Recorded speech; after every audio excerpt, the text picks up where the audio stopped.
తెలంగాణ రాష్ట్రంలో బుడగ జంగాలపై దళితులపై దాడులు చేయడం అమానుషమని బుడగ జంగాల యువకునిపై దాడి చేసిన బజరంగ దళ్ బీజేపీ నాయకులపై ఎస్సీ/ఎస్టీ అట్రాసిటీ కేసు నమోదు చేయాలని బుడగ జంగాల జాతీయ అధ్యక్షులు కొడగంటి నరసింహ డిమాండ్ చేశారు. పోలీసు వ్యవస్థ కఠినంగా చర్యలు తీసుకోవాలని కూడా ఆయన డిమాండ్ చేశారు. దాదాపు అక్కడ 100 కుటుంబాలు 250 జనాభా కలిగిన గూడెం బుడగదంగాల కాలనీ.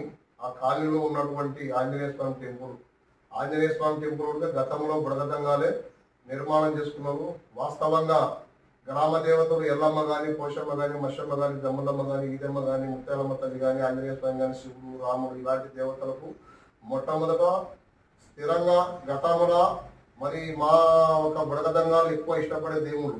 అలాంటి ఆంజనేయ స్వామి నిర్మాణం చేసుకున్న మా కాలనీలో బుడగదంగాల కాలనీలో ఆ బాబుకు మతిస్థిమితం లేదనేది అక్కడ ఉన్న కాలనీ వాసులకు గ్రామంలో చాలా మంది తెలుసు. మళ్ళీ ఆ బాబు ఆంజనేయ స్వామి గుడిపోయిందని చెప్పి పక్క గ్రామం నుంచి కుమారవెల్లి నుంచి వచ్చిన కొంతమంది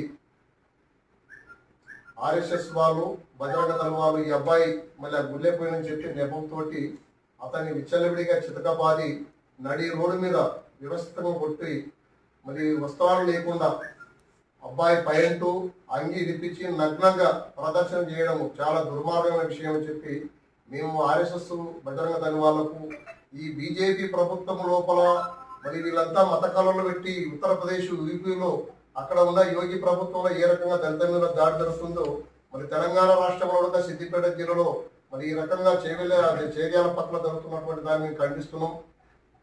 మళ్ళీ అక్కడ జరుగుతున్న అబ్బాయి మతిస్థిమిత లేని బాబుని ఈ రకంగా వాళ్ళు దారుణంగా కొట్టి మళ్ళీ వాళ్ళ తల్లి ఉండడానికి ఇల్లు లేకపోతే కమిటీలో బుడగదంగాల కమిటీలో వాళ్ళు తలదాచుకుంటారు. తల్లి చేత మళ్ళా మా బుడగదంగాల కుల పెద్దల మీదనే కంప్లైంట్ ఇప్పించడం ఎంత దారుణమైన విషయం అని చెప్పి మేము ఒకసారి ఖండిస్తున్నాం. అక్కడ ఉన్న ఉదయం నేను 9 గంటలకు అక్కడ ఉన్న కొమరయ్య అని సర్పంచ్ గారు, ఊరి సర్పంచ్ గారితో మాట్లాడితే సార్ వాళ్ళు చేసేది చాలా దుర్మార్గమైన విషయం, మరి దీని మీద మేము ఖండిస్తామని చెప్పి ఆయన మాట్లాడడం జరిగింది.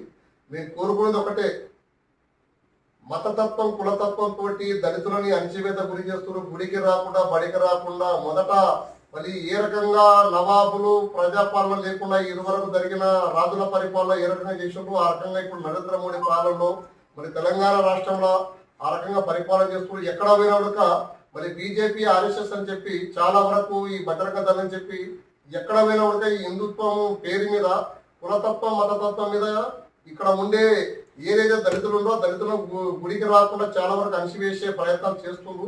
మేము ఒకటే ఖండిస్తున్నాం. ఈ రోజు మతం తత్వం ఈ రోజు పుట్టింది కాదు, వేల సంవత్సరాల నుంచి మేము